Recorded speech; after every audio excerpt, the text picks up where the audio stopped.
On to energy matters now. TotalEnergies has quit two major gas discoveries. In a statement, the company said the projects would be too costly to explore. However, some analysts have blamed red tape for the exit. I'm now joined by Jaco, who is the Executive Officer at Industrial Gas Users Association of South Africa. Jaco, a very good afternoon to you. Thanks very much for your time. Well, the company says in a statement that the project is becoming too costly, whereas other people say, no, it's got nothing to do with that. It's got a lot to do with our red tape. I don't know who to believe.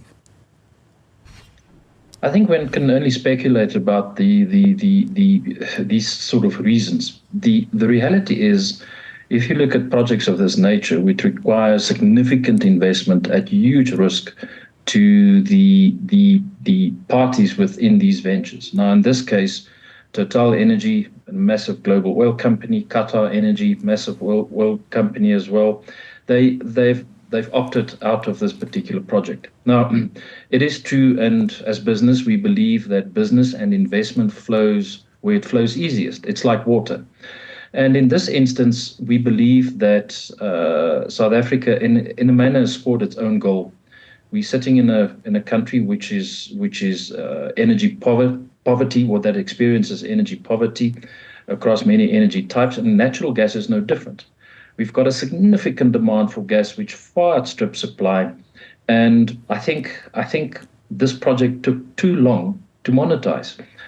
Yes, it is technically complex, without a doubt, but we also believe that particularly TotalEnergies have the capability and the expertise, of course, to manage a project of this of this technical nature.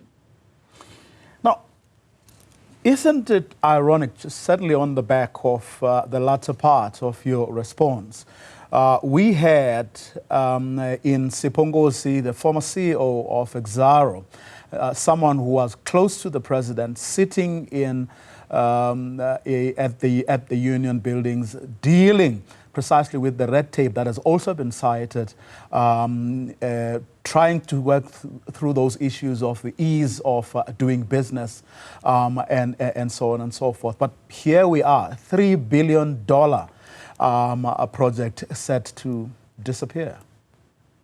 And it's not only the $3 billion that we're referring to here. We're referring here to the future impact on the balance of payments of South Africa. Now, all gas, South Africa is becoming a gas-dependent economy. At the moment, we are deeply reliant on gas imports in the form of LNG. As industry, of course, I mean, domestic gas or gas of this nature is by far more economical. It requires us to use our own gas, and of course with a positive balance of payment. So the $3 billion, it's significant, but it, in fact, over a period of 20 or 30 years, in our view, is in reality is a small amount of money in terms of what we could have gained as an economy. Now, I think the stakeholders in this project had a few options in order to monetize and invest further in this project. And this was around the Petro SA complex in Mossel Bay, and of course the gas to power programs that we have in the country at the moment.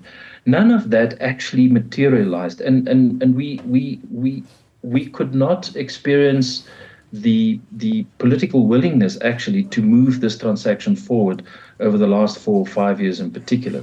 You'll recall that Total found gas here in 2013 already.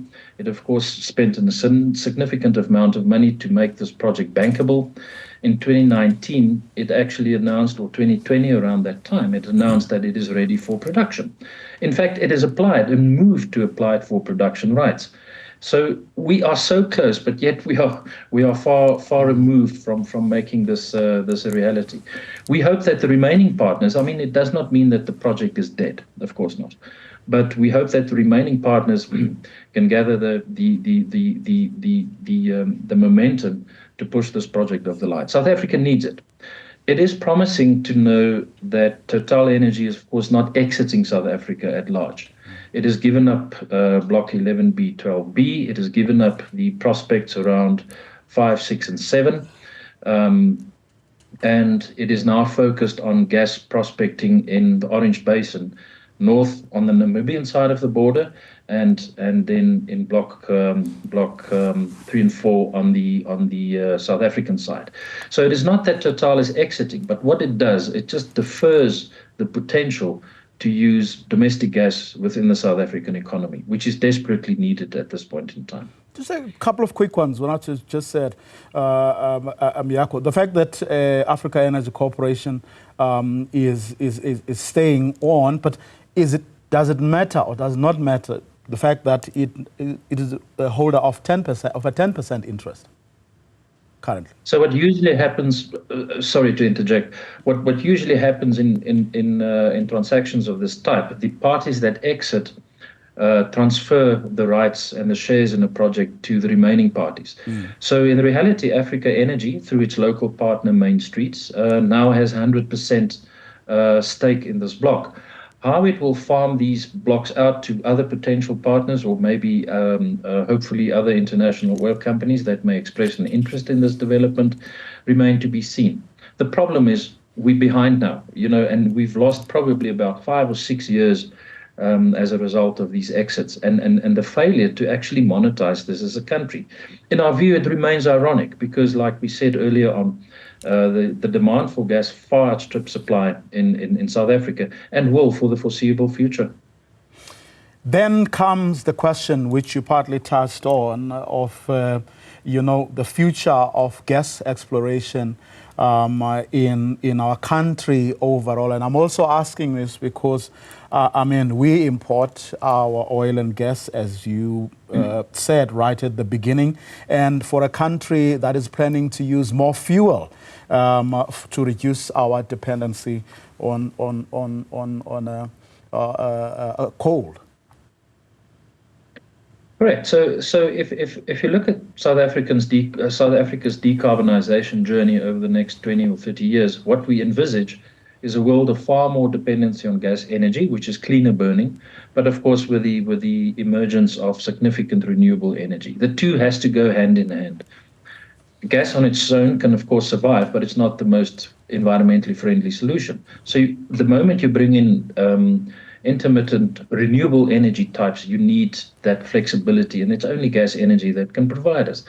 That is only on the electricity side. Then we're sitting in a universe where the industrial demand for gas, we're talking here direct heating, furnace operations, steel making, packaging, and so on, requires heat, and gas energy is seen as that step. Now, in South Africa, what this particular transition requires significant amounts of gas. And if we don't explore our domestic gas resources rapidly, we will be exposed to much more expensive imported gas, or LNG, in fact, which is in our view about more than double the price. So we think that if we don't do domestic gas exploration over and above the economic benefits and investments that flow, we will lose our manufacturing capability in South Africa, and the economy will no doubt suffer as a result. Exploration is absolutely critical. If you see what is happening in Mozambique, countries like Tanzania, Namibia, these projects are happening at the rate of knots. Again, money flows where it flows easiest. It is water. It's like water. And in this instance, today, we believe it's not South Africa. And we've got to do something like that, do that as a country, to make it more easier and accessible and have the right policy instruments in place and create the environment for these sort of investments to flow. There's no lack of interest. There's no lack of money to bank these type of projects. But the problem is we're sitting in a policy vacuum insofar as exploration is concerned. We hope it will change, with the new administration at hand.